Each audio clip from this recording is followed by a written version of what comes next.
ఆంధ్రప్రదేశ్‌లోని విద్యార్థులకు సీఎం చంద్రబాబు సారథ్యంలో కూటమి ప్రభుత్వం తీపి కబురు అందించింది. ఎన్నికల హామీ ప్రకారం సూపర్ సిక్స్ హామీలను ఒక్కొక్కటిగా నెరవేరుస్తున్న ప్రభుత్వం త్వరలోనే మరో హామీని కూడా నిలబెట్టుకోనుందని తెలుస్తోంది. తల్లికి వందనం ఈ పథకంతో రాష్ట్ర ప్రభుత్వం విద్యార్థులకు ఆర్థిక సహాయాన్ని అందించేందుకు శ్రీకారం చుట్టింది. ఎన్నికల సమయంలో ఇచ్చిన హామీలలో భాగంగా దీన్ని అమలు చేయాలని చంద్రబాబు నాయుడు భావిస్తున్నారు. ఈ పథకం కింద బడికి వెళ్ళే ప్రతి విద్యార్థికి 15,000 అందిస్తామని సీఎం వెల్లడించారు. ఈ పథకం ద్వారా ప్రతి ఇంట్లో స్కూలుకి వెళ్ళే పిల్లలందరికీ 15,000 అందించడం జరుగుతుందని, పథకంలో భాగంగా ఎంతమంది పిల్లలు ఇంట్లో ఉన్నా వారందరికీ 15,000 వర్తిస్తుందని స్పష్టం చేశారు. ఈ పథకం విద్యార్థుల కోసం, వారి చదువు కోసం సహాయం చేయడమే కాకుండా వారి కుటుంబాలకు ఆర్థిక భారం తగ్గించే లక్ష్యంతో రూపొందించబడిందని వివరించారు.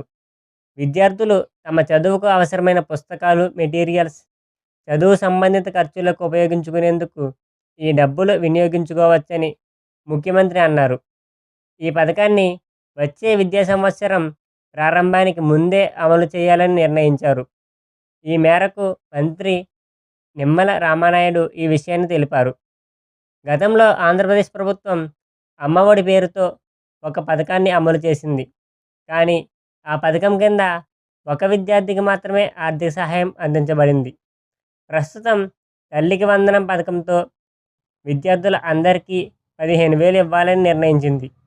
ఈ పథకం వల్ల ఆర్థిక కారణాలతో విద్యార్థులు చదువు మానేసే పరిస్థితులు ఇక ఉండవని కూటమి నేతలు చెబుతున్నారు.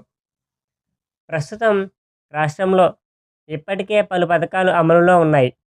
ఆ పథకాల్లో పెన్షన్ల పెంపు, ఉచిత గ్యాస్ సిలిండర్ల పథకాలు ముఖ్యంగా ఉన్నాయి.